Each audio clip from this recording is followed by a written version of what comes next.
Michigan versus Washington. That is the national championship next Monday night in Texas. I will present the number one biggest challenge for the Wolverines in this game.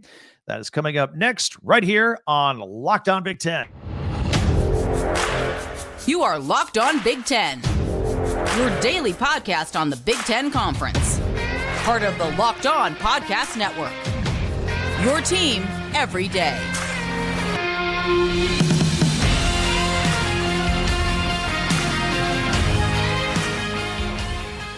Welcome to Locked On Big Ten. I'm Craig Sheeman. Thank you for making us your first listen each and every day. Hope you are well today. We are free and available wherever you get your podcasts and on YouTube, of course, part of the Locked On Podcast Network, your team every day. So we're going to talk. This is our first of many previews of the Michigan-Washington game for the national championship. I will present the biggest challenge to Michigan. We have some injury news updates for this game and a word of caution for Michigan fans and Michigan. I'll explain that in the second segment. You'll want to hang on to that and hang on for that. And of course, I'll have our power rankings at the end.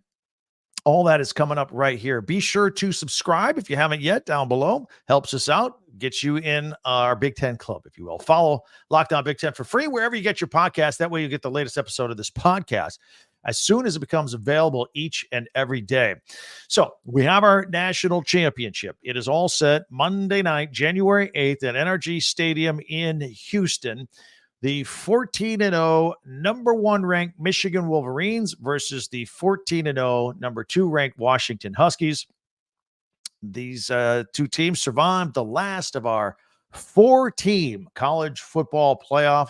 The last one before we expand, of course, to the 12-team format next year where everybody gets in. Talk about that later. But whether, you're a 12-team playoff format, four-team, or a two-team old BCS style from back in the day, we will be treated to two undefeated conference champions going head-to-head for the title. That in itself is ideal. Now, my biggest concern for Michigan, Washington quarterback Michael Penix Jr. and his receivers are way better than what we just saw from Alabama and quarterback Jalen Milroe and his receivers. And Alabama pushed Michigan to the absolute limit. Washington is way more explosive offensively. Now, I know Michigan's got great defense. We'll see what they dial up. We'll talk about that a little bit here. And no doubt, Michigan is battle-tested following multiple Jim Harbaugh suspensions, the Spygate story all season long that dominated the season, the loss of their most powerful offensive lineman. They talked about it. They were battle-tested. In postgame, most of the players talked about it. They really weren't worried too much during that Alabama game, even though they were down in the fourth quarter. They're like, man, we're going to get this thing tied. We're going to send it overtime and we're going to win because that's just what we do. They were cool and calm. That's what you get with an experienced team that has been through just about everything over the years. Them being battle-tested really showed up late in the fourth quarter and in overtime of the Rose Bowl. It was a sight to behold. That game was the first time that they have trailed in the second half all season. I mean, they've almost had a perfect season. Well, they have had a perfect season record-wise, but just everything on the field seemed to go pretty well. There were only a few, shall we say, tense moments throughout the season. And, the Ohio State game was a close game. The Maryland game was a little closer than comfort allowed. But nonetheless, they were largely unchallenged throughout the season. This is the best Michigan team I've ever seen in my lifetime. But when it was time to step up and make a statement and save this season at the end of regulation, or whether it was time for the nation's number one defense to make a stand on one last play in overtime, they came through in the clutch. You kind of knew they were gonna, right? If you've watched Michigan all season long, like I have, like many of you have, you kind of expected it, right? I mean, I know a lot of you were on the edge of your seat and all that. It was exciting finish, but that's the outcome you expected, I think. And let's talk about that last play, for example. Let's be honest. If you've seen Michigan play all year, if I would have told you, all right, Michigan with the lead, defense on the field, the opposing team on the 3-yard line, one play to go, you would have put your money that they were going to stop them, right? That defense was stellar all season long.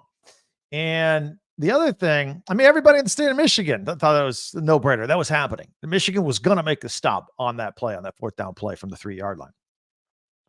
And I got to tell you, in my opinion, Alabama really helped out the Wolverines as well with the horrible play call. That was a horrible play call. If I had access to the Alabama playbook and I had 500 plays in front of me, the play that they ran at the end of the game would have been the last of the 500 plays I would have chosen to run at that point. I mean, that's all on Tommy Rees, the offensive coordinator, and Nick Saban too. That was absolutely horrible. You're going to tell me, not only, it's not like they're trying to get in from the 1 with a quarterback sneak or something like that. They were on the 3, and then they put their quarterback in shotgun. So he's back at the 9, and the play is to run up the middle. Chris Jenkins, Mason Graham right there. Get by those guys. Not happening. Not happening at all. Now, because of it, Michigan gets to take the national stage and play for a national championship. I guess they've already been on the national stage. They can stay on the national stage and play for a national championship. Still looming questions about Jim Harbaugh and his future. Now, a little different now. You remember back in 2020, 2021, when his record versus Ohio State was 0-5. There were a lot of questions as to whether Harbaugh would keep his job at Michigan, but he did. They wanted a Michigan man. Some people were upset about it. Some people thought, yeah, let's keep him on. Who else are you going to get that's better? You heard all the arguments.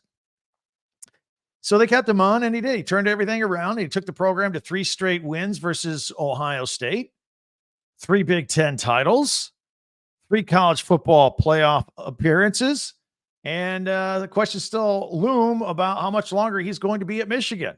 This time by his own choosing.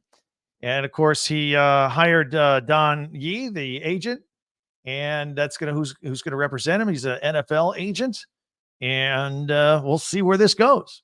Harbaugh says he will not answer any questions about his future plans until after the national championship, whether it's about his coaching future or whether it is about any investigations. Harbaugh's the same thing. I'm not going to talk about it right now. And look, to members of the media, maybe it's frustrating. Maybe the fans, they want to know some more information, but it helps keep his team focused. They don't worry about all this outside noise. There's a lot of noise going on. It doesn't get to them. It doesn't get to him. And that's the approach he should take. Meanwhile, on the other side, going against Jim Harbaugh on Monday night, will be Kalen DeBoer. He's the Washington coach. He is quiet, steady, and effective. And the Huskies have won 21 straight games. It's the longest current streak in FBS. And this guy's paid his dues. He started his career at the University of Sioux Falls in South Dakota. How many of you even heard of the University of Sioux Falls in South Dakota? Not many. If you're in South Dakota right now, I'm not besmirching anybody. A lot of people haven't heard of it. But while there, he won 3 NAIA titles and 3 undefeated seasons. And even more impressive was his record there, 67-3. 3 losses his whole time there, 17-2 in the playoffs. Very, very impressive. Okay, so that's the coaching matchup. Now let's get back to the quarterbacks because that's what I really started talking about earlier in this one. A lot of interesting storylines going on with the quarterbacks here. Let's start off with J.J. McCarthy, of course. His Rose Bowl performance was a prototypical game for him. Like, he didn't blow you away with yardage stats and, but even that's how he plays. And he almost always has a clean stat sheet. On Monday, McCarthy completed 17 of 27 passes in that game. Nothing, mind-blowing or anything like that. But he also threw 3 touchdown passes and no interceptions. Average day, but that's what he does. That's his not-so-secret secret. McCarthy just effectively does what needs to be done at any given moment, including leading his team to a game-tying drive at the end of regulation. Piece of cake, right? I mean, not really, but he makes it look easy. And now let's take a look at the other quarterback. Now this guy, Washington, for Washington, you got Michael Penix Jr. And he's fun to watch. He is fun. He's not going to be fun for Michigan fans, but he is fun to watch. He is explosive. And they had to hang in there to win against Texas on Monday night in the Sugar Bowl, 37-31. Like Michigan, needed a game-saving defensive play near the end zone to seal the game. Penix, of course, people in the Big Ten are familiar with him. He's an Indiana transfer, and he's the Heisman runner-up. Completed 29 of 38 passes for 430 yards and 2 touchdowns and no interceptions on Monday night. Kind of an off day. I say that jokingly because he usually passes for like 500 yards. He will put up J.J. McCarthy usually does not put up gaudy numbers. Michael Penix Jr. will put up gaudy numbers. That's just what they do. And they throw deep. And I have said time and time again, he is the most accurate passer in college football. People kind of look at me funny early in the year, but I think people are starting to catch on. Yeah, he is. He can pinpoint the pass. 2/3 of his passing yards are outside the number, so he can make any throw anywhere on the field. And he's got a couple of amazing wide receivers in Rome Odunze, 6 catches, 125 yards on Monday, and Jalen Polk had 5 catches and 122 yards and a touchdown. Both had more than 1,000 yards receiving this season and combined for 22 touchdowns. So again, the quarterback Michigan will face Monday, and Michael Penix Jr. a lot better than Jalen Milroe of what they faced in the Rose Bowl. And their receivers for Washington are way better than Alabama's Isaiah Bond and Jermaine Burton. No disrespect to them.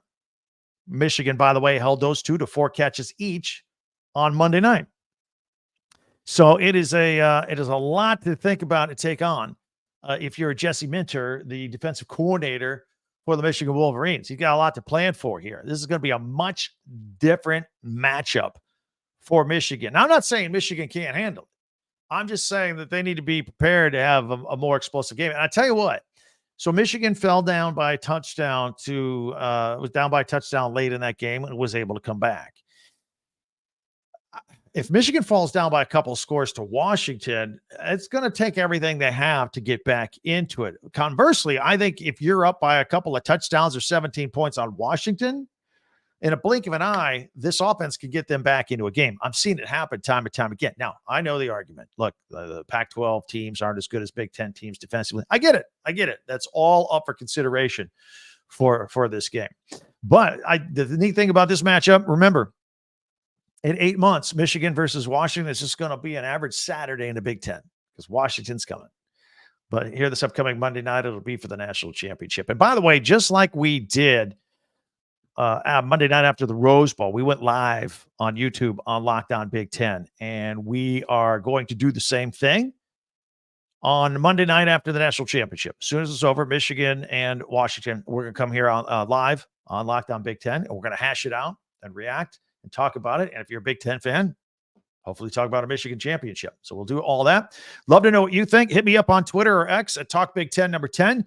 Also on YouTube. And don't forget our website, talkbig10number10.com. I have one more warning for Michigan fan and the Michigan football team. I'll take care of that in just a second. Got an injury update as well for this game coming up. And also, we'll have our Hoops Power Rankings in the middle of the week. It's January. Big Ten Hoops gets serious, right? All that's coming up here in just 1 minute on Locked On Big Ten. I want to tell you about LinkedIn Jobs. It's the start of a new year, right? And every small business owner is asking themselves the same question. What's the one move I can make that'll make my business and take it to the next level in 2024? Coaches and teams are thinking the same thing. Who can I get in the portal? Who can I recruit? Who can I make my office better, right? Same thing. LinkedIn Jobs knows that your success all depends on the team you surround yourself with. That's why LinkedIn Jobs has created the tools to help you find the right professionals for your team faster and for free. I've been in positions where I've had to hire people before, and it can be stressful. You don't want to hire the wrong person, and you don't want to find out after the fact it was the wrong person. It just makes things more difficult. You want to hire the right person. Chemistry is important. LinkedIn isn't just about another job board. LinkedIn has a vast network of more than 1 billion professionals which makes it the best place to hire. Hiring is easy when you have that many quality candidates, and so easy, in fact, that 86% of small businesses get a qualified candidate within 24 hours. That's the other thing when you're searching for people. You don't want to take forever. You want to get it done so that everybody can get going with their jobs, yourself included. That's why small businesses rank LinkedIn Jobs #1 in delivering quality hires versus leading competitors. LinkedIn also knows that small businesses are wearing so many hats and might not have the time or resources to hire. So thankfully, with LinkedIn, the process is intuitive, quick, and easy. All right. I want to thank everybody for making Locked On Big Ten your first listen each and every day, especially you everydayers who keep coming back. You're helping us out so much, and I'm hoping you're enjoying it. You keep coming back. I enjoy doing it. It's great. Meanwhile, be sure to subscribe. We're pushing 6,000 subscribers. If you could help us get to that, if you just subscribe down below, it's free and it's easy, and it gets you inside our Locked On Big Ten club. Plus, you could share and follow and like Locked On Big Ten wherever you get your podcast. Locked On Big Ten, your team every day. So I have one more thought on the national championship game for Michigan. Well, actually, I have a lot of thoughts, and we got a whole week to hash it out. But I don't want to be Debbie Downer here or anything, okay? So don't take it that way. But I thought, and maybe you thought, Monday night's Rose Bowl kind of felt like a championship was won that night. And the team stormed the field and got, the game-ending play. It was very exciting. It did feel like a culmination of sorts. Plus, if you're a little bit older like me, you're old enough to remember, if you're a Big Ten fan, Big Ten champion used to play the Pac-10 champion in the Rose Bowl, and that we're used to that being the end of the season. Seeing Michigan finish a game at the Rose Bowl, that was the end of the season, right? And January 1st, it's just what we did. Now, win or lose, that's the way it was. And Monday night felt like a weight lifted off shoulders for Michigan fans because they've been knocked, they couldn't win the playoff games. Jim Harbaugh doesn't have a great record in bowl games. And so the win, it was fun. It was incredible. Everything is there. But there's still more meat on the bone here. That game was just to get to the next one. And I want to put a warning out there that hopefully Michigan will think of this as, all right, that was just a stepping stone. It was fun. Let's put it behind us now. It's time now to focus on Washington and actually winning another one and winning a national championship. The Rose Bowl is great. It'll go down in history. Everybody remember it. But there's one more big game left, and nothing's been won yet. And you can say you beat an SEC team and you beat Alabama. That's cool. But nothing's been won yet as far as a championship goes. So keep that in mind. By the way, we'll have our official pick on this Locked On Big Ten podcast on Friday. That's what we normally do, pigskin picks or basketball picks. So we'll do that. I have seen as of today, Michigan anywhere from a 5-point favorite. That seems pretty generous. To a 3.5-point favorite. Either way, Michigan is favored to win right now on the early betting lines, and our friends at FanDuel have Michigan as a 4.5-point favorite. The over-under total is 54.5. That's pretty high for a Michigan game, considering their number 1 ranked defense. So what does that tell you? That tells you that Vegas thinks that Washington's going to score some points in this game. All right, this isn't going to be one of those games where Michigan holds somebody to 20 points or less and rocks on. Michigan's going to have to score some points, and Washington is going to score some points. So that's where they're at right now. And I agree with that assessment. This will be, I think, the biggest challenge for Michigan's defense all season long. And if Washington wants to move the ball on Michigan, they're going to have to do it through the air. But that's what they do. They do have a running back in Dylan Johnson, who you saw if you watched the Sugar Bowl. He left the game. Looked like a really painful foot, lower leg injury that he either injured or re-injured, because he had injured that same area of his body few games ago in the near the end of the season. And in fact, back in November, he was been battling a foot injury. So he kind of rested it up for a month and played, and boom, re-aggravated. So it's probably not a good sign for him. Probably, I can't imagine. They carted him off. I can't imagine he's going to be ready to go by Monday. Maybe he is. There's no official word yet. Don't know yet, but I just wanted to throw that out there. And we'll see. At the time in the Sugar Bowl, that he was hurt. He had 49 yards. He was their leading rusher at the time, which is not a lot of yards. He was only averaging 2.3 yards per carry in that game. But you got to credit Texas's defense for that. And maybe Michigan's defense could take something off the film from that. But this guy's a 1,000-yard rusher, really exploded onto the scene this year. I watched a game against Southern Cal where he ran for 256 yards. He had 100 at the half. It was amazing. He can be explosive. By the way, against Texas, Michael Penix Jr. was their second leading rusher, which probably isn't ideal if Dillon's going to be out as well. Penix rushed for 31 yards in that game. Meanwhile, the running game for Michigan, awesome. Nothing to worry about there. Blake Corum, look, he's been good his whole career. He's been good this year. But he looked like he was at that rare air peak performance for the Rose Bowl. That last touchdown, the spin move, just a thing of beauty. And on top of that, he even caught a touchdown pass. Michigan never throws him a touchdown pass. That's the first touchdown pass he's caught all year.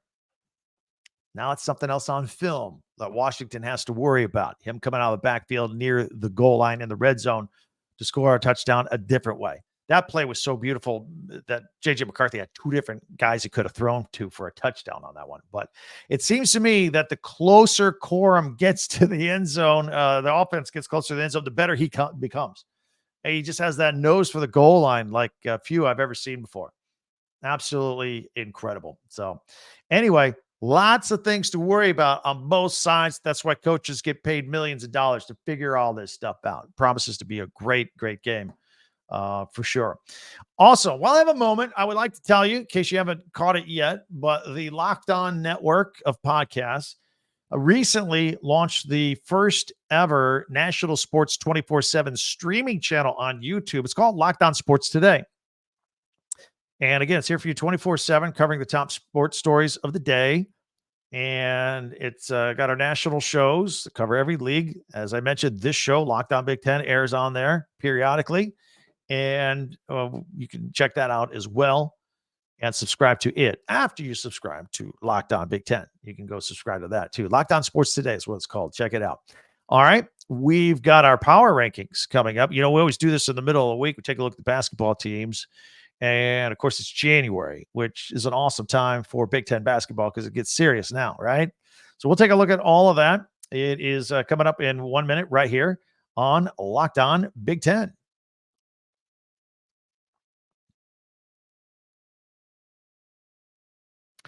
All right, let's go on the screen here. We're going to, if you're on audio only, we'll explain it here. For those that are watching on video, we always like to put up our power rankings at this time of the week. We'll take a look at the basketball power rankings. And again, I'm going to preface this by saying this time of year is pretty tough to do this, right? Because a lot of Big Ten teams, like Michigan State, they played a half a dozen ranked teams. Other teams haven't played anybody, and maybe they have more wins, or Michigan State doesn't have any wins, but they played this is really tough. It's a little easier when the teams start playing each other. And I know that the Big Ten recently has started playing one or two Big Ten conference games before the Christmas break. And it used to be historically, you wait till the 1st of January, 2nd of January, and then boom, you start playing conference games. But most teams have a couple of Big Ten opponents under their belt already. So I'll put this on screen. We'll take a look at this. We'll talk it through, and hopefully this will get a little easier when these teams start playing each other a little bit. Let's see here. First of all, we're going to keep the Purdue Boilermakers at number 1. That's where they belong. They are the best team in the Big Ten right now, and they host Illinois. That is on Friday, taking on Illinois, which is also ranked. That's on FS1 Friday night.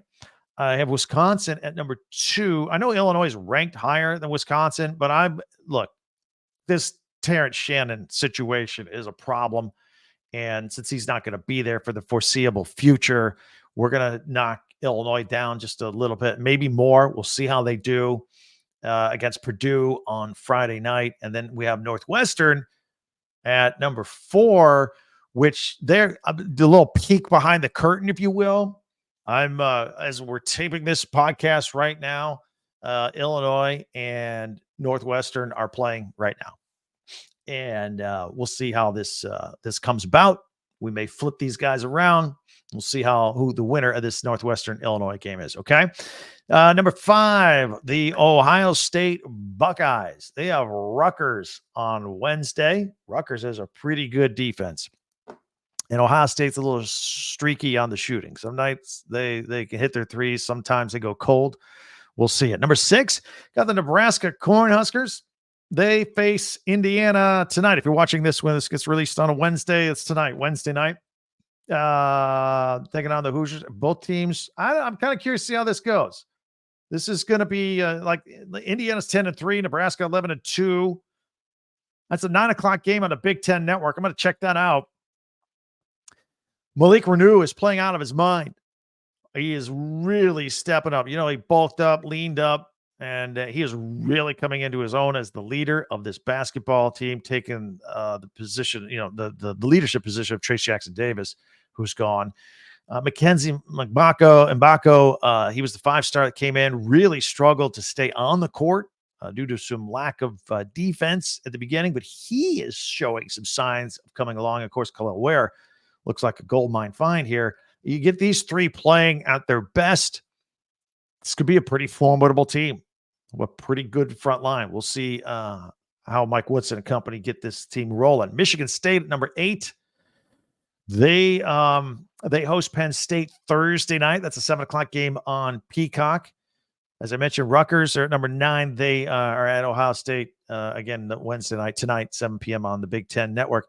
Elsewhere, we've got Minnesota at number 10, and the Gophers are at Michigan on Thursday, 9:00. That is on Peacock. A lot more games on Peacock these days, so check that out. That's the new streaming service if you want to catch a lot of Big Ten games.